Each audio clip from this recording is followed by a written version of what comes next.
Most people don't fail to get rich because they lack intelligence. They fail because they're running mental software designed to keep them exactly where they are. And the worst part? Nobody tells you this. Not school, not your parents, not the financial advice industry that profits from keeping you confused and dependent. Today I'm going to break down the mental traps, not the obvious ones you've already heard, but the ones operating quietly in the background, shaping every financial decision you make without you even noticing. Let's start with trap number 1, the someday mindset. Most people have a vague idea that someday things will be different. Someday I'll start investing. Someday I'll launch that business. Someday when the timing is right. The problem is that someday has no address on a calendar.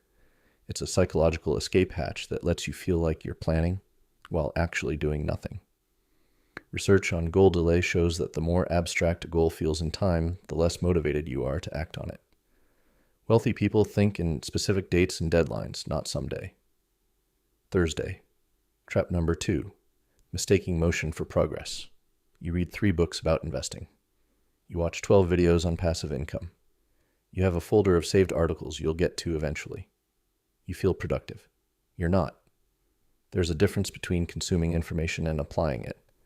The dopamine hit from learning feels almost identical to the dopamine hit from doing. That's the trap. Most people stay permanently in the research phase because it feels safe.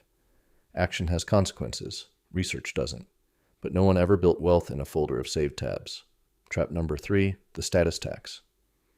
Here's something nobody says out loud. A significant portion of middle-class spending is not about comfort or need. It's about signaling. The car, the watch, the restaurants. Not because you love them, but because of what owning them communicates to others. This is the status tax, and it is one of the most expensive things you will ever pay. The irony is sharp. You spend money you don't have to impress people who aren't paying attention, to signal a wealth you haven't built yet. The people who are actually building wealth are usually not the ones making it visible. Trap number 4, lifestyle inflation. You get a raise. You upgrade your apartment. Your income grows. So does your spending.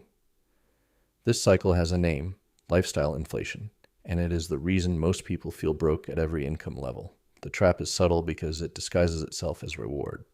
You earned this, you deserve it, and maybe you do. But every upgrade to your lifestyle is a permanent increase to your financial baseline. When your expenses rise in lockstep with your income, wealth has nowhere to accumulate. Trap number 5, the complexity illusion. Most people believe that getting rich requires access to information or systems they simply don't have. Special connections, the right broker, some sequence of moves only insiders know. This belief is comfortable because it removes responsibility. If the game is rigged, failure isn't your fault. The reality is uncomfortable. The core mechanics of building wealth are not complicated. Spend less than you earn. Invest the difference consistently. Don't stop. That's most of it. The complexity is a story people tell themselves to avoid the discipline the simple version requires. Trap number 6, the wrong time frame. The human brain is not wired for compound growth. We expect results to be linear. You work hard for 3 months and see almost nothing, so you quit. What you don't see is that the curve bends sharply upward later, but only for people who stayed. Almost every story of financial success has a long, quiet period in the middle where nothing seemed to be happening. Most people exit right there. Not because the method failed, because the timeline didn't match their expectations. Trap number 7, zero-sum thinking. There's a quiet belief underneath a lot of financial frustration that wealth is a fixed pie, that if someone else has more, there's less for you. This is scarcity thinking, and it shapes behavior in ways people rarely examine. It makes you reluctant to invest in yourself. It makes you resentful instead of curious when others succeed. It keeps you focused on protecting what you have instead of expanding it. Wealth, particularly in the modern economy, is not zero-sum. But if you believe it is, you'll act as if it is, and the results will confirm the belief. Trap number 8, waiting to feel ready. Nobody feels ready. Not when they made their first investment. Not when they launched the business. Not when they had the difficult money conversation. Readiness is not a feeling that arrives before action. It's a feeling that sometimes appears after. The people who build wealth are not less afraid. They're just more willing to act before the fear goes away. Waiting to feel confident before starting is the trap. Starting is what creates confidence. Here's the thing. None of these traps require low intelligence to fall into.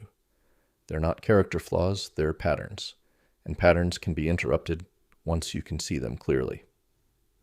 The first step is always the same. Identify which trap is running in the background right now. Not all 8 will apply, but 1 or 2 of them are probably shaping your financial reality today without you realizing it. That's where the work starts. Not in a new method, in a new pattern of thinking.